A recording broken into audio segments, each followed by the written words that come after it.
نهارنا حبا وشوقا ونرجو العفو من رب الأمن. ان بزرگوں کا طریقہ یہ تھا کہ وہ لوگوں سے چھپ کے پہاڑ کے پیچھے عبادت کرتے تھے، اور پوزیشن ان کی یہ تھی کہ کسی سے ملتے نہیں تھے، بالخصوص فجر کی نماز سے لے کر عصر کی نماز تک. بکریاں رکھی ہوئی تھیں، ان کو چراتے رہتے تھے فرات کے کنارے اور نفل پڑھتے رہتے تھے. اس وقت کو ملنے بھی نہیں آتا تھا. ایک شخص بڑی دور سے ان کی شہرت سن کے آیا، میں نے تو ملنا ہے. لوگوں نے کہا وہ اس وقت نہیں ملتے، ناراض ہوتے. اس نے کہا اللہ کا بندہ ہے نا، ناراض ہو بھی جائے گا تو لمبا ناراض رہے گا نہیں، اللہ والے جلدی راضی ہو جاتے. پہنچ گئے. اب وہ بابا جی نماز پڑھ رہے تھے تو کہتے میں نے عجیب منظر دیکھا کہ بابا جی فرات کے کنارے نماز پڑھ رہے ہیں اور ایک بھیڑیا ان کی بکریوں کی حفاظت کر رہا ہے. کہتے میں حیران رہ گیا کہ بھیڑیا تو بکریاں کھایا کرتا ہے اور یہاں چرا رہا ہے. کہتے میں جب گیا تو بابا جی نوافل میں مشغول تھے، مجھے دیکھ کے کہنے لگا اس وقت کیوں آئے؟ میں نے کہا حضور اگر آئے گیا ہوں تو پھر مہربانی کرے قبول فرما لے. میں بیٹھ گیا تو میں نے کہا حضور یہ بھیڑیا بکریاں چرا رہا ہے، بھیڑیا اور بکریاں کی صلح کب سے ہو گئی؟ تو فرماتے ہیں لمبی تقریر نہیں، ہلکا سا جملہ. فرمانے لگے جب سے بکریوں کے مالک نے رب سے صلح کر لی ہے نا، تب سے بھیڑیوں نے بھی بکریوں سے صلح کر لی ہے. بکریوں کے مالک نے رب سے صلح کر لی، گناہ چھوڑ دیے، اس کی فرما برداری میں آ. اب پھر اسے بکریاں چلانے کی ضرورت نہیں رہی. بکریاں نا اب بھیڑیا چراتا ہے. کہتے ہیں میرے اوپر کپ کپی طاری ہو گئی بزرگوں کی بات سن کے، اور مجھے پیاس لگی اور خواہش آئی کہ پتہ نہیں اب بابا جی کچھ کھلائیں پلائیں گے بھی کہ نہیں، بابا جی کچھ کھلائیں گے بھی کہ نہیں. کہتے میرے دل میں خیال تھا تو بزرگوں نے نا ایک لکڑی کا پیالہ، ان کے پاس وہ غار میں بیٹھے تھے تو ایک چھوٹا سا پتھر تھا، اس کی ڈھلان بنی ہوئی. بابا جی نے اس کے نیچے لکڑی کا پیالہ رکھا، وہ رکھا ہی تھا تو وہ دودھ سے بھر گیا. کہتے انہوں نے مجھے دیا تو ٹھنڈا اور میٹھا دودھ، میری طبیعت خوش ہو گئی. بابا جی نے دوبارہ وہی پیالہ اسی جگہ رکھا تو شہد سے بھر گیا. 1000 سال پہلے داتا صاحب لکھ رہے ہیں. کہتے مجھے دیا. میں نے فوراً کہا، میں نے کہا حضور یہ دودھ تو گائیں بھینس دیتی ہے، پہاڑوں سے تو نہیں نکلا کرتا، اور شہد تو شہد کی مکھیاں دیتی ہیں، پتھروں سے تو نہیں نکلتا، یہ آپ کہاں سے نکال رہے ہیں؟ تو کہتے ہیں وہ قرآن مجید پڑھنے لگے. وَإِذِ اسْتَسْقَىٰ مُوسَىٰ لِقَوْمِهِ،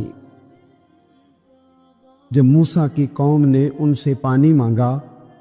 فرمانے لگے موسیٰ کی نافرمان قوم پانی مانگے، حضرت موسیٰ پتھر پہ ڈنڈا مارے تو اللہ وہاں سے 12 چشمے جاری کر دے. جو رب حضرت موسیٰ کی نافرمان قوم کے لیے پتھر اور پہاڑوں سے چشمے نکال دیتا ہے نا، وہ بزرگ کہنے لگے بس بات یہ ہے کہ آج بھی ہو اگر ابراہیم کا ایمان پیدا تو آگ کر سکتی ہے انداز گلستاں پیدا. کہنے لگا حضور پہ میرے لیے بھی دعا کریں. آپ فرمانے لگے پھر دعا؟ تو دعا نہ کرا تو مدینے والے کی غلامی شروع کر، تو نبی کریم کی غلامی شروع کر، تو رسول پاک کی غلامی شروع کر. رات پیسے گننا، سویرے اٹھ کے پھر گننا شروع کر دینا، پیسوں میں رشتوں کو تولنا، پیسے کے ساتھ ہی اپنے آپ کو ہر وقت لگائے رکھنا. الجھ کے رہ گئے ہیں لوگ، الجھ کے. اور پھر کوئی بندہ جیت نہیں رہا. ہمارے دادا بھی یہی کہتے تھے کہ کچھ پیسے کمانے ہیں تاکہ بچے پال لوں، یہ کہتے کہتے چلے گئے. ہمارے ابا بھی یہی کہتے تھے. پھر اس کے بعد ہم نے بھی یہی بولنی شروع کر دی ہے. تو جیتا تو کوئی بھی نہیں، جیتا تو کوئی بھی نہیں. مال کو ضرور حاصل کرے. حضرت بہاءالحق نقشبند بخاری رحمۃ اللہ علیہ فرماتے میں نے نا مینا کے میدان میں ایک نوجوان دیکھا جو لاکھوں کا کاروبار کر رہا تھا، لاکھوں کا، دیناروں کا کاروبار کرتا تھا، سونے چاندی ہیرے جواہرات کا کام کرتا تھا. لیکن فرماتے میں نے اس کے دل پہ نظر ڈالی، لاکھوں کا کام کرتا تھا پر اس کا دل 1 منٹ کے لیے بھی اپنے رب کی یاد سے غافل نہیں تھا. ہر وقت اس کا دل اپنے مالک کی یاد میں مصروف تھا، ہر وقت۔ ارشاد فرماتے ہیں کہ میرا شروع میں اس کے بارے میں گمان یہ تھا کہ دیکھو یہ شخص کیا کر رہا ہے، پیسہ کما رہا ہے، دولت کے چکر میں پڑا ہوا ہے۔ فرماتے ہیں کہ پھر میں نے ایک اور منظر دیکھا، ایک اور رنگ میں نے دیکھا کہ وہ کما رہا تھا، اور پھر اختتام حج میں نے دیکھا کہ جو کمایا تھا سارا اللہ کے بندوں پہ خرچ کر رہا تھا۔ آپ اور میں، ہم نے دیکھنا صرف یہ ہے کہ کہیں ایسا تو نہیں ہے کہ دولت میں الجھ گئے۔ بہت سارے لوگوں نے یہ کہا تھا، ہم سنتے تھے جب کوئی آدمی جانے لگتا تھا نا پردیش پیسہ کمانے کے لیے، تو وہ کہا کرتا تھا کہ میں ملک سے باہر جا رہا ہوں، 2 4 5 سال لگا کے آؤں گا، واپس آ کے پھر یہاں میں نے کوئی کام کرنا ہے، تھوڑے سے پیسے کماؤں تاکہ یہاں نہ پھر میرا سلسلہ کوئی بن جائے۔ وہ 3 سال لگانے گئے تھے، پر 30 گزر گئے ہیں، لوٹ کے واپس کوئی نہیں آئے۔ وہ 4 سال کا کہہ کے گئے تھے، پر سال 40 ہو گئے، لوٹے نہیں۔ کیوں نہیں لوٹے؟ اس لیے کہ پہلے مفاد چھوٹا تھا، خیال یہ تھا کہ تھوڑے سے پیسے آ جائیں گے، بچوں کا خرچہ چلنے لگ جائے، فیسیں پوری ہونے لگ جائیں، اور مجھے کسی سے مانگنا نہ پڑے، تو بس پھر میں کامیاب ہوں۔ یہ طے کیا تھا۔ اس کے فوراً بعد پھر جب باہر گئے تو خیال آیا کہ نہیں، صرف پنکھے کا نہیں، اے سی کا بل بھی دینا پڑے گا۔ پھر تھوڑا اور آگے بڑھے تو خیال آیا کہ چھوٹی گاڑی پہ گزارا نہیں ہوتا، بڑی گاڑی نہ لے لیں۔ پھر خیال آیا کہ بڑی گاڑی لیا تو یہ تو اندر کھڑی نہیں ہوتی، سامنے والا پلاٹ مل جائے تو ذرا گراج اچھا بن جائے گا۔ پھر الجھتے الجھتے الجھ گئے دوستو۔ پھر نہ مالک حقیقی کی جانب وہ نظر جو ہماری ہونی چاہیے تھی نہ رہی۔ ذوق سے نماز پڑھتے تھے، پھر ہماری نمازیں مختصر ہو گئی۔ ہم سویرے اٹھ کے ذوق سے قرآن پاک پڑھتے تھے، پھر وہ وقت بھی ہمارا دفتر کی تیاری میں لگ گیا۔ رات درود شریف پڑھتے تھے، لیکن وہ بھی سارا ہمارا حساب کتاب میں وقت گزر گیا۔ ہم نے یہ سمجھا ہی نہیں کہ دولت کارخانہ نہیں دیتا، دولت سیر صاحب نہیں دیتے، دولت آپ کو آپ کی فیکٹری نہیں دیتی، دینے والے تو رب کریم کی ذات ہے۔ تو جہاں سے آنا تھا وہاں توجہ دینی چاہیے تھی کہ جہاں صرف ایک سبب تھا، ذریعہ تھا۔ میرے بھائی، امت مسلمہ اپنے لیے تو آئی نہیں دنیا میں، نبی پاک کی اس لیے تھوڑے آئے تھے کہ پیسے کمائیں، دنیا داری کریں، جھوٹ سچ ماریں اور رخصت ہو جائیں، بچے پیدا کریں۔ یہ کام تو ہندو سکھ بدھ مت سارے کر رہے ہیں، تو فقط اس کام کے لیے تھوڑی آیا ہے۔ نوجوان مسلم، کبھی یہ تدبر بھی کیا تو نے؟ وہ کون سا گردو ہے جس کا ہے تو ایک ٹوٹا ہوا تارا؟ تو نے کبھی سوچا ہے تو کیا ہے؟ پتہ ہے تجھے؟ روزی کماؤ، روٹی کماؤ، اور اب تو بہت سارے لوگ جھوٹ کی دنیا میں زندہ ہیں، جھوٹ بولتے ہیں اپنے آپ کے ساتھ بھی، دائیں بائیں فراڈ کر رہے ہیں اپنی ذات کے ساتھ، خول بنا لیا، اس میں بند ہو گئے، باہر ہی نہیں نکل۔ اپنے ملک کی سوچو، اپنی بات کرو۔ علامہ اقبال نے پتہ کیا کہا تھا؟ اقبال نے، یہ سنو، جو لوگ کہتے ہیں پہلے پاکستان، برما کے مسلمان بعد میں، کشمیر کے مسلمان پہلے سنو اقبال کیا کہتے ہیں۔ اقبال کہنے لگے، ان تازہ خداؤں میں بڑا سب سے وطن ہے۔ ان تازہ خداؤں میں بڑا کون ہے؟ وطن کی محبت ایمان کا حصہ، اس میں شک نہیں، لیکن اگر اسلام سے پہلے وطن آ گیا تو اقبال کہتے ہیں ان تازہ خداؤں میں بڑا سب سے وطن ہے، اور جو پیرہن اس کا ہے وہ مذہب کا کفن ہے۔ فرماتے ہیں جو وطن اوڑھ لیتا ہے اس نے اپنے مذہب کو دفن کر دیا۔ سب سے پہلے پاکستان نہیں، سب سے پہلے رسول اللہ کا دین ہے، سب سے پہلے قرآن ہے، سب سے پہلے نبی پاک کا فرمان ہے، سب سے پہلے امت مسلمہ ہے۔ ان تازہ خداؤں میں بڑا سب سے وطن ہے، جو پیرہن اس کا ہے وہ مذہب کا کفن ہے۔ اور اقبال کہنے لگے، قوم مذہب سے ہے، مذہب جو نہیں تم بھی نہیں۔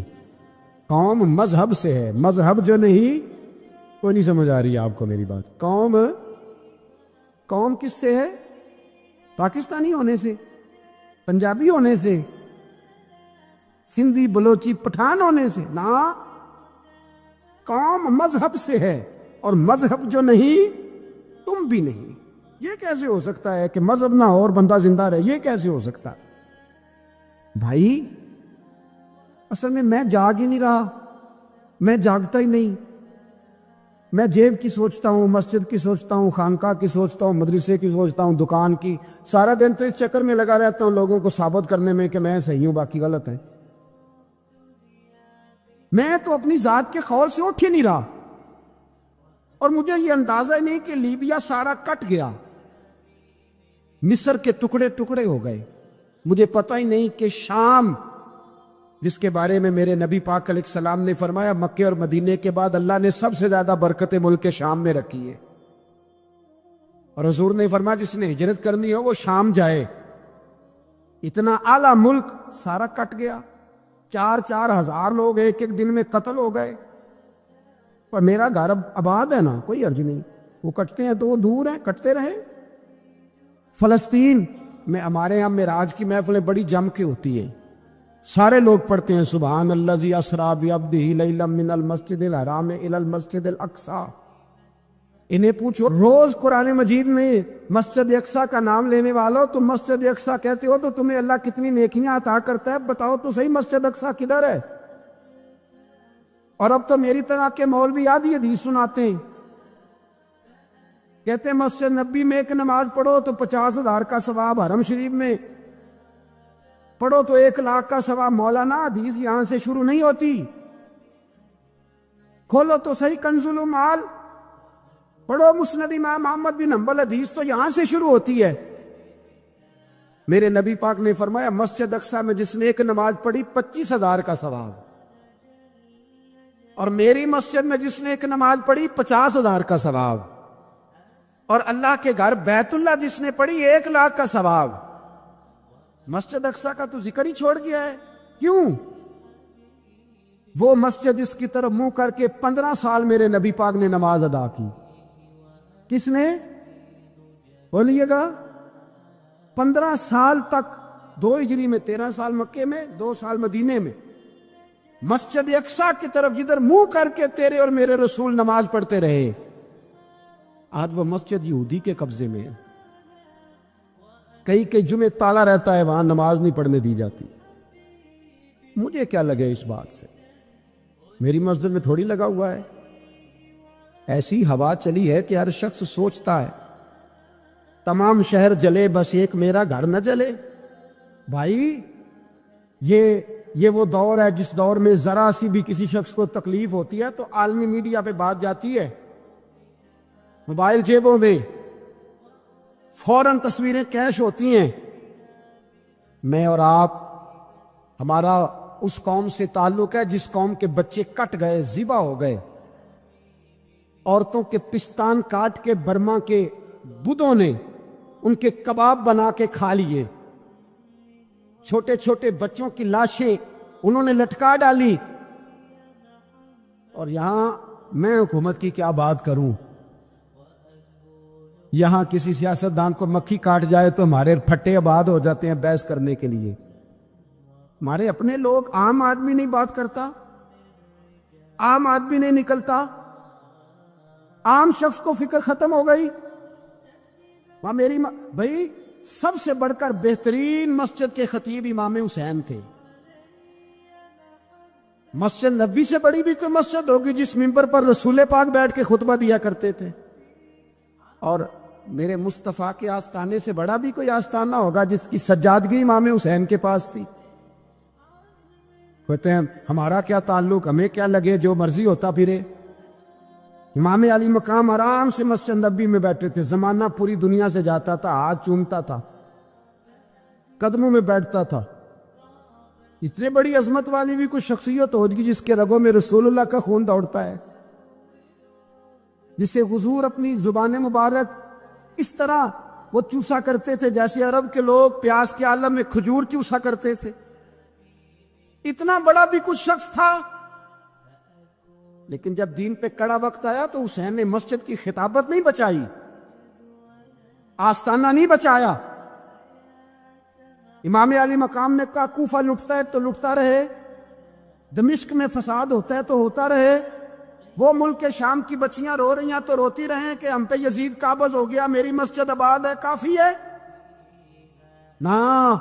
امام حسین نکلے اور نکل کے کہنے لگے جنت البقیع والی جگہ پہ کھڑے ہو کے یا رسول اللہ میں جا رہا ہوں، میں جا رہا ہوں اور آپ کے لیے جا رہا ہوں، اس لیے کہ مجھے اس شام کو بچانا ہے جس شام میں رسول اللہ کا کلمہ پڑھنے والے لوگ بستے ہیں، مجھے کوفہ دمشق مصر کے لوگوں کو بچانا ہے، نانا تیرے کرم کے خزینے کی خیر ہو، میں جا رہا ہوں تیرے مدینے کی خیر ہو۔ نکل کھڑے ہوئے امام علی مقام، میدان میں نکلے، کس کے خلاف؟ بولے کون تھا؟ یزید مسلمان تھا، اس وقت تک تو سب نے مسلمان لکھا ہے، جس نے کافر کہا شہادت امام حسین کے بعد کا جرم کیا تھا؟ میری گردن جھک جاتی ہے جب میں یہ بات کرتا ہوں، ایمانداری سے کہہ رہا ہوں، جوش خطابت نہیں، میری گردن جھکتی ہے جب میں یہ لفظ ادا کرتا ہوں۔ امام علی مقام اس شخص کے خلاف نکلے، سارے خطبے امام حسین کے پڑھ کے دیکھو، امام حسین نے فرمایا یزید شرابی ہے، شرابی مسلمانوں کا حکمران ہو سکتا؟ آپ نہ بولیں بے شک، پر بات تو سچی ہے نا۔ امام حسین نے فرمایا شرابی کو ووٹ دیا جا سکتا؟ فرمایا رنڈیوں کا ناچ دیکھتا ہے جو مجرے دیکھے، جو رنڈیوں کے ناچ دیکھے وہ مسلمانوں کا حکمران ہو سکتا؟ امام حسین میدان میں نکلے اور 18 سال کے علی اکبر سے لے کر 6 مہینے کا علی اصغر دے دیا، لیکن شرابی کو برداشت، بے حیا کو برداشت تو میں کیسے کرتے؟ دوستی قاتل سے بھی، مقتول سے یارانہ بھی، اپنی جیب سے فلک سے چھپوا کے ظالموں جابروں بدماشوں کو ووٹ دیتے ہو۔ امام حسین کو تیری دیگ کی ضرورت ہے جو تو 10 محرم پہ پکاتا ہے، چاولوں کی ضرورت ہے جو تو نے 9 محرم کو پکائے، ان کو اس بریانی کی عادت تھی جو تو نے پکائی ہے۔ میرے گھر میں فلاں MNA MPA صاحب آ گئے تھے، امام حسین کے گھر کے اندر یزید نے پیغام بھیجا، اس نے کہا جیسے کہو گے کر لوں گا، اتنے پیسے کہو گے دے دوں گا، اتنی مسجدیں کہو گے بنوا دوں گا، اتنے ادارے کہو گے تعمیر ہو جائے، مجھے نہ چھیڑو۔ آپ نے فرمایا نا، مسجد مدرسے اس وقت آباد رہتے ہیں جب حکمران صحیح ہوتے ہیں، اور جب حکومتیں غلط ہوتی ہیں تو پھر مساجد آباد، پھر مدارس کی آباد کاری ہو ہی نہیں سکتی۔ میں دین میں نیا رکھنا کھول دوں؟ امام علی مقام کھڑے ہوئے، پر میں کیا کروں؟ حکومت کیا کروں؟ حکومت سے کیا کہوں؟ اگر میری ملت کے اپنے جوان کے موبائل میں رنڈیوں کا ناچ ہو تو 10 محرم کو تو امام حسین کربلا میں تڑپ جاتے ہوں گے۔ اگر 9-10 محرم کو جو نکلا امام علی مقام کی بات کرنے کے لیے، وہ نوجوان اگر سگریٹ کا، شراب کا، بدماشی کا عادی ہو تو حضرت علی اصغر کہیں گے نا میری قربانی کا کیا بنا؟ وہ تو نکلے تھے عریانی اور فحاشی کے خلاف، اور اگر ملت کا جوان روز چوک میں کھڑے ہو کے لڑکیوں کو تاڑتا ہو تو حضرت علی اکبر تو اپنی قبر میں روتے ہوں گے کہ یہ اس قوم کے لیے جان دے دی جو آج جزیدی طریقوں پہ عمل کر رہی ہے، جو ساری رات گند دیکھ کے سوتی ہے، جو ساری رات بے حیائی، فحاشی اور عریانی میں لگی رہتی ہے، ان لوگوں کے لیے جان دے دی، اور 10 محرم کو دیگ پکا کے کہتا ہے میں امام حسین کا ماننے والا ہوں، میں امام علی مقام سے پیار کرنے والا ہوں۔ نہ بھائی، نہ دو رنگی چھوڑ کے یک رنگ ہو جا، سراسر موم ہو جا یا سنگ ہو جا، امت مسلمہ کو بیدار ہونا پڑے گا۔ امام علی مقام میدان میں نکلے، ڈٹ کے نکلے، اور امام نے فرمایا میدان میں نکل کر کہ میرا وطن مدینہ ہے، میرا وطن مدینہ ہے، پر مدینہ بعد میں، رسول اللہ کا دین پہلے۔ تو پاکستان کی بات کرتا ہے؟ امام علی مقام نے فرمایا مدینے کی شریعت بعد میں، رسول اللہ کا دین پہلے، اور تیرے تو بچے عام سے ہیں۔ امام حسین نے فرمایا میری گود میں جو بچے ہیں وہ رسول اللہ کے نواسے ہیں، پر بچے بعد میں، نبی پاک کا دین پہلے۔ آپ نے فرمایا تیری بیٹی بڑی باوقار ہوگی، اس کی بڑی عزت ہے، تو کہتا ہے بیٹی کی وجہ سے بلیک میل ہو گیا، لیکن جو شان خدا نے حسین کی بیٹی کو عطا فرمائی، جن بچیوں کا سر کا بال ننگا ہو جائے، سر کا بال ننگا ہو جائے، تو امام شورانی فرمایا کرتے تھے اگر مدینے میں کسی سید زادی کے سر کا بال ننگا ہوتا تھا تو سورج اپنا منہ چھپا لیا کرتا، سورج چھپ جاتا تھا بادلوں کی اوٹ میں، اور مدینے والے سمجھ لیتے تھے کہ گھر میں کام کرتے کرتے کسی سید زادی کے سر کا کوئی بال ننگا ہو گیا۔ ان شہزادیوں کا اتنا وقار، پر امام علی مقام نے فرمایا بیٹیوں کی فکر بعد میں، رسول اللہ کا دین پہلے رسول اللہ کا دین۔ قوم مذہب سے ہے، مذہب جو نہیں تم بھی نہیں۔ یاد رکھ میرے بھائی، امام علی مقام رضی اللہ تعالیٰ عنہ نے میدان میں نکل کر پہلے مذہب کی بات کی، اور آج دین نبی دا بانگ یتیمہ رووے تے کرلاوے تے آکھے میں کتھوں لبا عمر بہادر، میں کتھوں لبا عمر بہادر جڑا مینوں سینے لاوے۔ معصوم بچے، معصوم، آج تک کدھر ہے تمہارا اقوام متحدہ؟ بلاؤ نا اسے۔ بھیک مانگتے پھرتے ہو کافروں سے، بھیک مانگتے ہو۔ بچہ شام کو گھر نہ آئے تو ماں دروازے پہ نظر لگا کہتی بیٹے ٹائم پہ آ جایا کر، مجھے نیند نہیں آتی، وقت پہ۔ برما کی اس ماں سے بھی جا کے پوچھو جس کا بچہ پلٹ کے آئے کوئی نہیں، آیا ہی نہیں، اس سے بھی پوچھو۔ بچے نے آدھی رات کو روٹی مانگ لی تو فالج زدہ ماں وہ رینگتی ہوئی اٹھی اور اس نے اپنے لال کو روٹی پکا کے دی۔ باپ کہتا راچا چھوڑ، سو جا بیٹے تیری اماں۔ اس نے کہا نہیں مجھے نیند نہیں آتی، بیٹا بھوکا ہے۔ اس ماں سے بھی کبھی پوچھ، اس ماں سے جو بنگلہ دیش کے خیمے میں بیٹھی ہے تو بی بی سی لندن کا رپورٹر کہتا ہے کہ تیری خواہش کیا ہے؟ کہتی کوئی بھی نہیں۔ چلو 2 دن کے بعد ہی صحیح میرے بیٹے کو ایک روٹی دے جایا کرو، اے روٹی مانگتا ہے مجھ سے، میں کدھر سے لاؤں؟ یہ لوارث قوم ہے، میں حکمران سے جا کے بات کروں؟ جب میرا اپنا نمازی مسلمان کہتا ہے پہلے پاکستان کے بچے تو پال لو۔ میرے بھائی تجھے خبر ہی نہیں، یہ تو جانا تو کبھی گنبد خضرا پہ، تو میرے مصطفیٰ نے فرمایا من ازا مسلم فقد ازانی، فرمایا جب میرا مسلمان تکلیف میں ہوتا ہے تو میں گنبد میں تکلیف میں ہوتا ہوں، مجھے درد ہوتا ہے، مجھے اذیت ہوتی ہے۔ پوچھ جا کے محبوب پاک سے۔ میرے عزیز کسی کو غم ہی نہیں ان لوگوں کا، کسی کو پرواہ ہی نہیں، کچھ سوچتا ہی نہیں ان کے بارے میں۔ میں اپنے گھر میں مست ہوں، آپ اپنے گھر میں مست ہیں۔ میرے رسول اللہ کی امت لٹ گئی ساری، جگہ جگہ تباہی، 1 انچ دھرتی پر زمین ایسی نہیں جو کافر کی ہو اور خون بہتا ہو۔ ایک ریمنڈ ڈیوس امریکی کتا یہاں بند تھا مسلمانوں کے قتل میں، انہیں اپنی قوم کی اتنی فکر تھی وہ راتوں رات چھڑا کے لے گئے، لیکن میری اور تیری بہن عافیہ صدیقیہ سالوں سے بند ہے۔ تڑپ کے پوچھا ہے مسلمانوں نے کہ اس کی غلطی تو بتاؤ، اس کا قصور نہیں پر وہ بند ہے، کوئی نہیں بات کرنے والا، کوئی نہیں۔ مسجد جانے جمعہ تو پڑھانا ہے، اس میں غرض نہیں درد ہے کہ نہیں کہ اس میں تو اتنا پتہ ہے 1 گھنٹے تقریر ہے کرنی ہے۔ پیر صاحب صبح سے شام تک تعویذ لکھتے، سیاستدان